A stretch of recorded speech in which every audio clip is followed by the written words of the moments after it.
Hello students, I am Dr. Amit Bhatnagar, Professor in the Department of Agronomy at GB Pant University of Agriculture and Technology, Panagar, Uttarakhand. At the time of sowing, we use some fertilizer like urea, NPK fertilizer of different grade, SSP, DAP, diammonium phosphate, MOP and other fertilizer. And urea is the most common fertilizer which is used at the time of the sowing and the standing crop. But other fertilizers are used at the time of sowing, and this application of fertilizer at the time of sowing is known as basal application. So generally we use 2 and 3 fertilizer as a basal application, and urea is the most common fertiliser. तो एक question ये दिमाग में आता है कि क्या urea को हम इन फर्टिलाइजर्स के साथ मिला सकते हैं, और मिलाएंगे तो हमें कितना फर्टिलाइजर मिलाना पड़ेगा. तो ये जो हम बुआई के समय जो एप्लीकेशन करते हैं which is known as basal application, जिसको हम बेसल एप्लीकेशन करते हैं, तो क्या कौन कौन सी ये कॉमन फर्टिलाइजर हैं जो यूज़ हो रहे हैं, और क्या हम यूरिया को इनके साथ मिक्स कर सकते हैं, और कर सकते हैं तो फिर हमें यूरिया को कितना यूज़ करना चाहिए.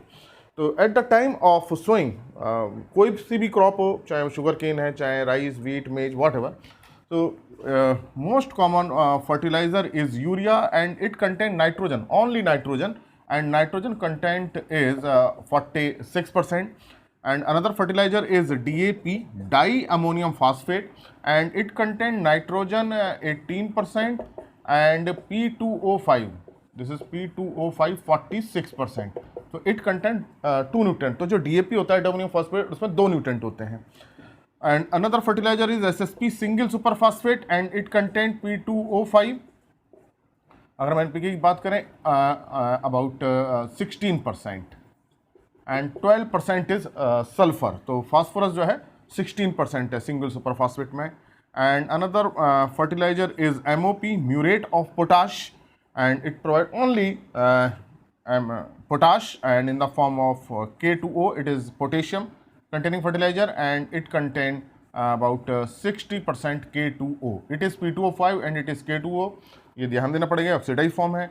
And another fertiliser is NPK, and NPK comes in different grade. In NPK ratio 12:32 16, 12-32-16 का फर्टिलाइजर आता है, या 19-19-19 का ग्रेड आता है. तो ये डिफरेंट ग्रेड अवेलेबल हैं, बट मोस्ट कॉमन इज 12:32-16.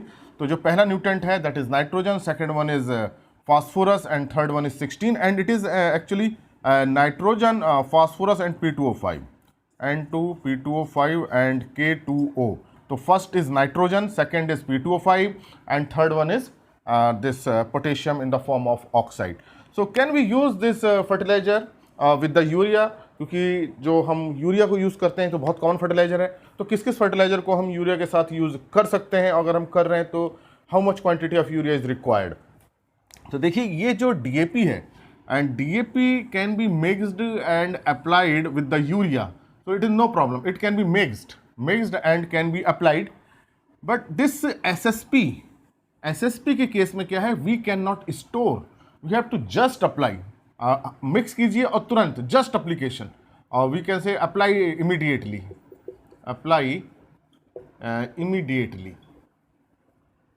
और क्योंकि इसको हमें स्टोर करके नहीं रखना है, लम्स बन सकते हैं, वो डिज़ोल्व हो सकती है यूरिया.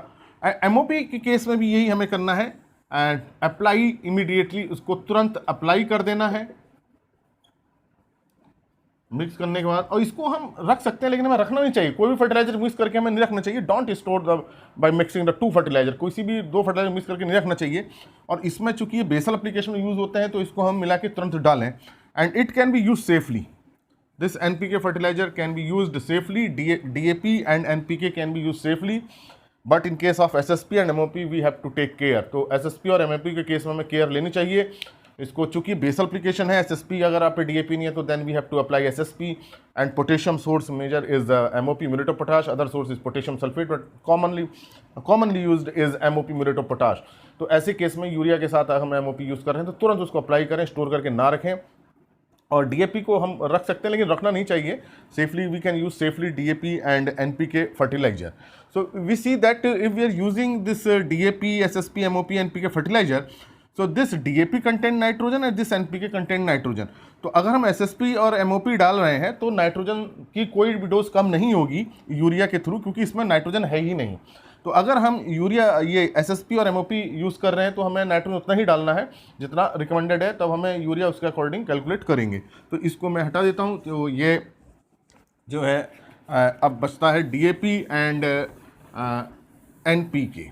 तो इन फर्टिलाइजर को हम यूज़ कर रहे हैं, then we have to reduce the dose of nitrogen. So how much dose of nitrogen we have to reduce we are using the DAP। तो इसको पहले DAP का केस देख लेते हैं। In case of DAP, so in case of DAP, this nitrogen content is 18%. What does it mean? It means that if we are applying 100 kg DAP, तो इसका मतलब हमें क्या मिलेगा, 18 kg हमें DAP नाइट्रोजन मिलेगी, प्लस 46 kg हमको phosphorus मिलेगा। तो इसका मतलब अगर हम 100 kg DAP को डाल दे रहे हैं तो हमें 18 किलो नाइट्रोजन कम करना पड़ेगा, जो हमारी डोज है। मान लीजिए डोज जो है वो 40 kg nitrogen, suppose we have to apply 40 kg nitrogen and 60 kg phosphorus. Suppose ये एक डोज है जो हमें DAP और यूरिया के थ्रू देनी है, तो कितना कितना हमें लगेगा। तो हमें क्या करना है, first we have to calculate how much DAP is required to supply 60 kg phosphorus. तो इसको बहुत सिंपल कैलकुलेशन से हम देख सकते हैं कि 46 kg P2O5 is obtained from how much DAP, 100 kg DAP। भी 46% उसमें फास्फोरस, इसका मतलब यह है कि भाई 46 kg फास्फोरस लेने के लिए हमें 100 kg DAP निकालना पड़ेगा, देना पड़ेगा। तो 1 kg फास्फोरस के लिए हमें कितना देना पड़ेगा, 100 अपॉन 46 kg DAP। और हमें देना कितना है, how much the quantity, basal quantity at the time of sowing 60 kg। So it is 60 kg P2O5, then it is 60। तो ये अप्रॉक्सीमेट, अगर इसको हम करेंगे अप्रॉक्सीमेट 130 या 131 या 132 के अप्रॉक्सीमेट आ जाएगा 130 kg DAP। इसको मैं अप्रॉक्सीमेट कर दे रहा हूँ, इसके आसपास आएगा। तो इसका मतलब कि हमें 46 kg फास्फोरस के लिए we have to apply 130 kg DAP। तो हमने 130 kg DAP डाल दिया 60 kg फास्फोरस के लिए। अब इस DAP के साथ हमें नाइट्रोजन भी मिलेगी। अब हमें देखना पड़ेगा नाइट्रोजन कितनी मिलेगी। अब देखिए 100 kg DAP से हमें कितना नाइट्रोजन मिल रहा है, how much quantity is obtained of nitrogen from 100 kg DAP। 100 kg DAP gives 18 kg nitrogen, और हमने कितना डाला है, 130 kg डाल दिया है हमने। We applied 130 kg DAP, then ये हो जाएगा 18 अपॉन 100। 1 kg DAP से 18 अपॉन 100 हो जाएगा, तो इंटू 130। तो इसको निकाल लेते हैं, तो इसको मल्टीप्लाई कर लें। 18 3 14 4 से लगे 5, 18 कम 18 और 5 23 23.4 kg नाइट्रोजन। ये जो है कैलकुलेशन आ जाएगी। इसको निकाल लीजिए, कैलकुलेट कर लीजिए। अब नाइट्रोजन हमको कितना देना था, 40 kg। What is the quantity of nitrogen, जो क्वांटिटी ऑफ नाइट्रोजन थी वो थी बेसल एप्लीकेशन में कितनी थी, 40 kg। अब DAP से हमें कितनी मिली, obtained from DAP, nitrogen obtained from DAP जब हमने डाला, दैट इज 23.4 kg। तो रिमेनिंग नाइट्रोजन कितनी बची, तो जो रिमेनिंग आएगी वो हो जाएगी 40 माइनस 23.4.6 जोड़ेंगे तो 16.6 kg नाइट्रोजन ये आ जाएगी। इसको आप खुद कैलकुलेट कर लीजिएगा, हो सकता है कैलकुलेशन कुछ गड़बड़ हो सकती है, लेकिन आप इसको खुद कैलकुलेट कर लीजिए। तो ये 16.6 kg नाइट्रोजन अब हमको किससे देनी है, this is the remaining nitrogen, क्योंकि जो हमने DAP डाला उससे नाइट्रोजन मिल गई है। So this nitrogen will be provided by urea. तो how much urea is required, तो इसको भी एक बहुत सिंपल कैलकुलेशन कर सकते हैं कि इतनी नाइट्रोजन के लिए हमें कितनी यूरिया चाहिए। अब देखिए 46% नाइट्रोजन होती है यूरिया में, बहुत सिंपल कैलकुलेशन है कि 46 kg nitrogen is obtained from 100 kg urea. तो 1 kg नाइट्रोजन कितने से मिलेगी हमें, 100 अपॉन 46 से मिलेगी। हमें कितना चाहिए, 16.6 kg नाइट्रोजन हमें चाहिए। तो ये हो जाएगा 100 upon 46 into 16.6 kg। This is the amount of urea. तो इतना हमें यूरिया देना पड़ेगा अगर हम डीएपी के साथ इसको मिक्स कर रहे हैं। अब इसको हालांकि कैलकुलेशन बहुत टिपिकल जब हो जाती हैं तो देखिए इसको हम लिख सकते हैं 2.17। इसकी मैंने बहुत वीडियो डाल रखे हैं यूरिया के, तो 16.6। अब इसको हम लिख सकते हैं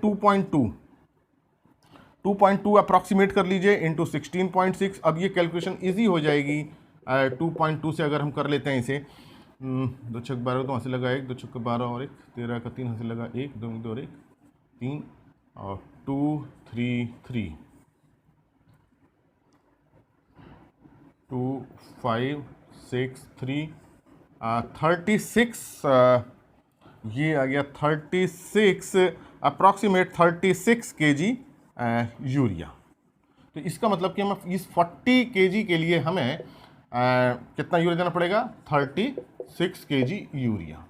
तो ये जो हमारी कैलकुलेशन बनी, इसको जब हम देखेंगे कि अगर हमें यूरिया और डीएपी देना है दोनों को मिक्स करके, तो 60 kg फास्फोरस और 40 kg nitrogen, 40 kg nitrogen plus 60 kg P2O5 phosphorus देने के लिए we have to apply per hectare. ये this is the per hectare, ये क्वांटिटी पर हेक्टर में 36 kg urea plus 130 kg DAP per hectare हमें देनी पड़ेगी इन 1 हेक्टर। तो उस हिसाब से कैलकुलेट कर लीजिए accordingly, how much is required in 10 square metre, how much is required in 1 एकड़, how much is required in 2 एकड़, how much is required in 200 square metre, what is the area. So this is the calculation. So we can use DAP and urea without any problem. Similarly NPK, तो NPK की calculation भी बिल्कुल ऐसी होगी जो मैंने इसकी बताई है। और अगर हम एसएसपी मिला रहे हैं तो तुरंत एप्लीकेशन करना है, तब यूरिया की डोज में कोई चेंज नहीं आएगा क्योंकि urea contain only phosphorus. We are mixing with the MOP, हालांकि तुरंत अप्लाई करना है। एमओपी कंटेन ओनली पोटेशियम, उसमें नाइट्रोजन नहीं होती है, तो एमओपी यूज़ कर रहे हैं तो यूरिया की डोज में कोई कट नहीं करेंगे। तो कोई भी चेंज नहीं होगा यूरिया की डोज में अगर उसके साथ हम एसएसपी एमओपी यूज़ कर रहे हैं। अगर एनपीके और डीएपी यूज़ कर रहे हैं then we have to reduce the dose of nitrogen accordingly by this calculation। तो ये मैंने आपको बताया कि किस तरह से हम डीएपी को यूरिया के साथ यूज़ कर सकते हैं। Thank you very much.